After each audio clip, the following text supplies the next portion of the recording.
Saudara Joko Widodo. Kalau memang ada orang besar, hai saudara Joko Widodo, buktikan. Kalau memang tidak ada bukti, maka wahai saudara Joko Widodo, minta maaf secara terbuka pada publik, cabut apa yang Anda nyatakan, dan saya anggap selesai. Masyarakat rendah justru semakin apa ya? Sebenarnya sangat sederhana logika masyarakat rendah itu. Kalau asli, tunjukkan ijazahmu Pak Jokowi, karena itu sudah Anda pakai sebagai presiden 2 periode. Itu saja di kalangan rendah saya minum kopi.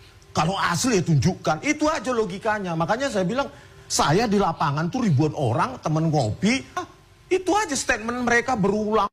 Biasa adalah. Nah, coba diklarifikasi Bang, 16 miliar sayembara itu ada gak? Loh, saya bilang Egy Sujana, kita belum tuntas soal 16 miliar. Karena mulut Anda itu fitnah. Tidak pernah Bu Mega ya mengadakan sayembara 16 miliar untuk ijazah Jokowi. Nah itu mulutnya. Karena itu sering dipelintir netizen. Oh iya, makanya saya curiga, komentarnya. jangan-jangan Egy Sujana ini disuruh orang juga buat ngomong gitu, kita nggak tahu kan.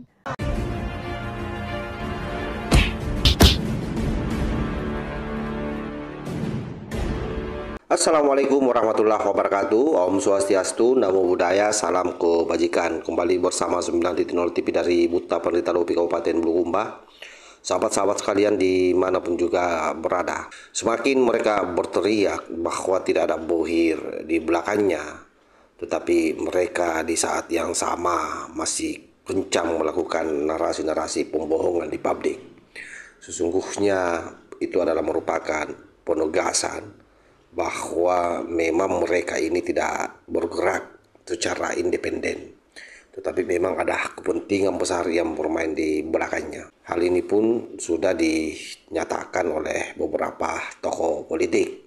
Dan kali ini Ibu Irma Suryani, salah seorang politisi dari Nasdem, membenarkan hal tersebut. Dan bahkan secara langsung beliau menyebut nama. Nah, seperti apa videonya? Ini kita simak secara bersama-sama. Orang-orang yang tidak percaya dengan omongan mereka ini, omongan yang ijazah Jokowi palsu itu, nggak ada yang peduli, gitu loh. Emang gue pikirin gitu, nggak ada yang mau ini, nggak mau speak up, biar bodo amat lah. Pokoknya gue percaya Pak Jokowi kan gitu. Nah, cuman orang-orang yang sedikit ini gitu, yang sejuta, mungkin dia bilang sejuta ini, yang dia aku ini, nah ini dia diatasnamakan. 360 juta loh penduduk Indonesia ini Bang. Dibandingin 1 juta mereka yang diam itu, bukan berarti mereka nggak mendukung mereka. Justru yang diam itu nggak mau peduli.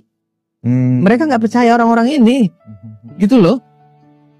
Mereka nggak mau ngapain, gitu. Orang-orang, mohon maaf, orang yang dianggap nggak waras gitu, mereka nggak peduli kok. Banyak di kanal TikTok saya itu. Sampai mereka bilang, udah Bu Irma, gak usah digubris lah, orang kayak orang edan, kayak orang macam-macam yang diomongin disampaikan ke kanal TikTok saya. Jadi saya tuh sebenarnya males Mbak Irma jawabin ini, karena Mbak Irma ngomong begini, saya akhirnya ngomong, Mbak gak usah digubris tuh orang-orang. Rakyat Indonesia nggak ada kok yang percaya sama mereka.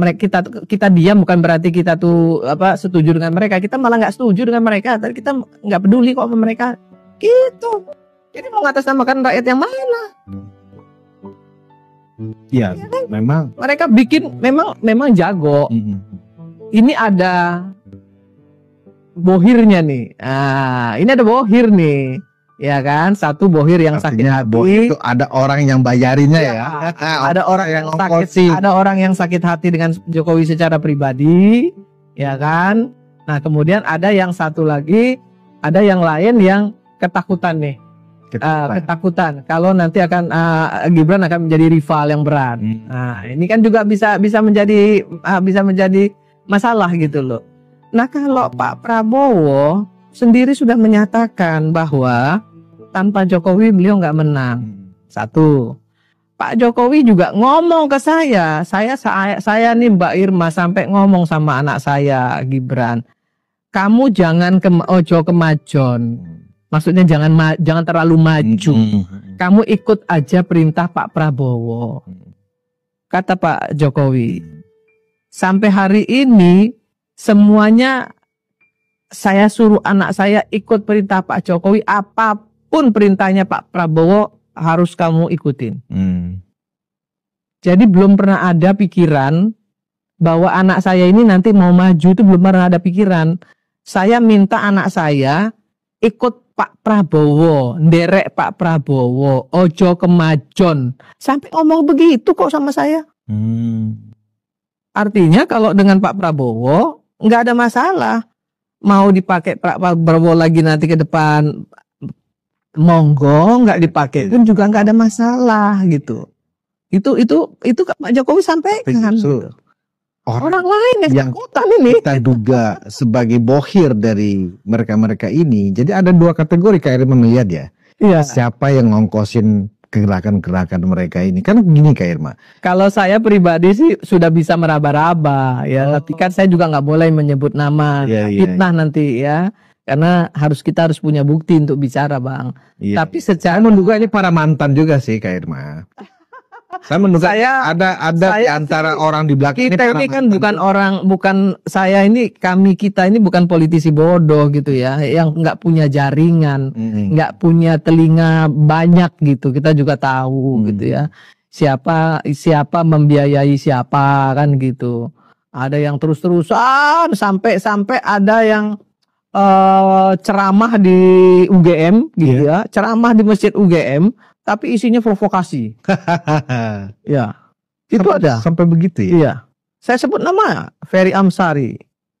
Saya lihat di YouTube. Dia ceramah, tapi isinya ceramah di masjid UGM, tapi isinya semuanya menjelek-jelekkan Pak Jokowi. Saya nggak ngerti juga kenapa adik saya satu ini sampai sebenci itu gitu. Saya baca di YouTube loh, saya lihat di YouTube. Terus teman saya bilang, nih. Saudaramu gitu karena sama-sama orang Padang gitu kan. Nih saudaramu masa khotbah di masjid ngomongin politik gitu. Terus saya bilang ya dia kan aktivis, mungkin ke bawah gitu loh. Saya juga sering ketemu Ferry Amsari di berbagai debat gitu ya. Memang beliau keras sekali untuk mengadili Jokowi. Adili Jokowi kan begitu. Saya balas kan? Ya kan saya balas juga. Adili dulu dirimu sendiri gitu, karena kamu juga ngomong nggak bener nih tentang Pak Jokowi. Kan bisa juga orang lain ngomong begitu terhadap dia, ya kan? Dia sebagai akademisi, sebagai dosen kan ngapain sih sibuk di politik? Ngajar mahasiswa lah yang paling penting lebih dulu. Ajar dulu jadilah dosen yang baik, ajar dulu mahasiswanya. Jangan sibuk terus di politik. Kalau nggak masuk aja ke dalam politik jadi politisi. Saya kira jelas sahabat ya, apa yang disampaikan oleh Ibu Irma Suryani ini menegaskan bahwa seluruh gerakan-gerakan yang ada hari ini yang ingin mendiskreditkan Pak Jokowi, benar adanya bahwa ada bohir di belakangnya. Ada tangan-tangan setan yang memiliki kepentingan besar terhadap bagaimana Pak Jokowi ini bisa rungkat. Dan hal lain saya kira bukan saja sampai di situ. Selalu saya katakan bahwa ini bisa saja menyasar juga ke negara kita. Sebab yang bermain ini kan tidak tunggal. Ada banyak kepentingan, ada kelompok sakit hati, ada ormas-ormas yang pernah dibubarkan oleh Pak Jokowi yang notabene-nya punya visi khilafah yang mau mengganti Pancasila sebagai dasar negara. Lalu ada juga kelompok pengusaha yang boleh jadi di masa Pak Jokowi diamputasi. Nah ini akumulasi dari mereka semua termasuk para politisi busuk yang kalah terus pada saat bertarung dengan Pak Jokowi. Karena itu saya kira memang tidak boleh kita langsung menelaah setiap informasi yang beredar di media sosial. Terutama kalau kelompok-kelompok ini yang bicara. Karena biar bagaimanapun kita sudah tahu apa yang menjadi agenda mereka. Dan begitu masif dan sistematis serangan yang dia bangun. Jadi betul-betul terencana dengan baik. Jadi suatu gerakan yang napasnya panjang sekali lagi itu sangat tidak masuk di akal kalau tidak ada bohir di belakangnya. Dan apa yang disampaikan Ibu Irma itu mengkonfirmasi hal tersebut. Saya kira demikian ya. Wallahul muwaffiq ila aqwamit thariq. Wassalamualaikum warahmatullahi wabarakatuh.